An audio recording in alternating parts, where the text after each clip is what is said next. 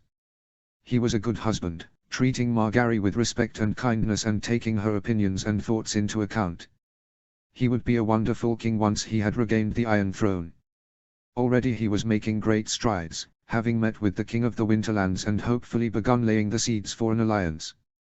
Though Aegon had agreed with Oberyn that it would be a bad idea to request the Winterlands lend him troops to fight the Lannisters with. Too much, too soon. But if the Northrends would at least let them stay in their country whilst they communicated with their allies in the south and organized themselves, all would hopefully be well. Unless the Lannisters hired sellswords, they would likely be fine with only their own troops anyway. Even if they did so, they would likely be able to manage, though the damages would be higher. "Are you well, Queen Margaery?" Queen Ashera asked over her shoulder as they entered the king's solar. "I am, your grace," Margaery replied.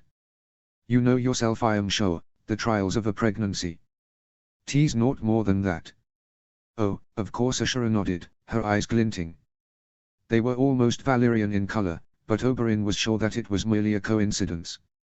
If there was any Valyrian blood in the Dane line, it was many centuries back. "I have had 7 pregnancies," the Northern Queen continued, smiling affectionately. "And 4 of my children have lived. They are blessings from the old gods themselves, and credits to their houses, as I am sure your own babe shall be." Margaery's smile grew slightly more strained at the mention of how, of 7 babes, only 4 of Queen Ashera's children had survived infancy. It was a tragic but common thing, and Oberyn absently reached out to touch each of his daughter's shoulders briefly. He had never suffered the agony of losing a child, and he prayed that would not change. Thank the gods, his younger girls were all safe in Sunspear. Doran would not let anything happen to any of them. "Well, shall we get down to business?" King Eddard suggested briskly, sitting down behind the desk. His wife and Sara joined him, whilst the rest of them were directed towards waiting seats. Elia and Margaery were given the comfier-looking ones, and the guards were all discreetly left outside. Oberyn could see the unhappiness in the expressions of the King's Guard at that, but they acquiesced to the wishes of their liege. "Winter is coming," Sara murmured, nodding at her father's words. "Time should not be spent idle when preparations must be made."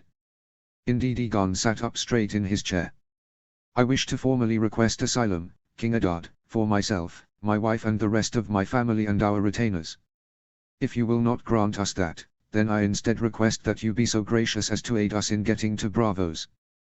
"We will grant you shelter," the Winterlander king replied, his expression blank and voice brisk. "We will not put innocents at risk, and to turn you out now would be the same as infanticide for the babe your wife carries. In addition, I am willing to offer a contingent of soldiers to aid you in reclaiming the Iron Throne for yourself." Oberyn was not the only one to inhale sharply in shock. He had not dared to hope that the Northrends would agree to help them so much. Not when they justifiably despised the South for all that had happened over the centuries. Even before the conquest, the Andals had tried many a time to overthrow the Starks and their gods. "I must ask why you are willing to do this, Your Grace," Aegon stated after a minute, breaking the shocked silence. "I hoped for shelter and the ability to contact my supporters at the most, but I did not think I must ask why."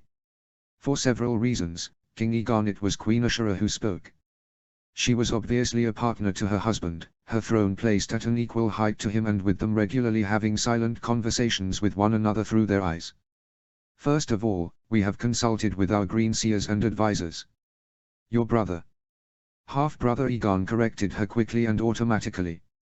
He had always done his best to remind everyone that he was only related to Cersea's children through one parent, not both, and that Elia was the queen, whilst Cersei was merely princess consort, an attempt of Rhaegar's to try and soothe Dorne's anger at their beloved Princess Elia's mistreatment. In Egg and Ra's eyes, they were the only children of Rhaegar Targaryen at all.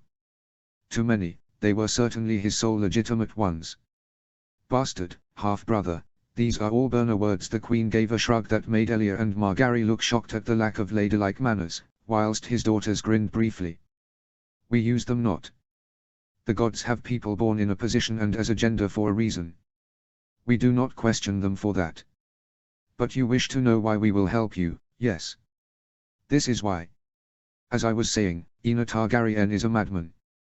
And whenever one of you Targaryens is mad and seated on that Iron Throne of yours, they get it into their head to attack us. Magor, Eris, so on. We always repeal them, but our duty is to protect our people, and every war we fight is a sign that we have failed them somehow. Our green seers all predict that Ina will attack us, and we wish to preempt him. Of course, we wish for a few things in return for our aid. Of course Egon agreed warily.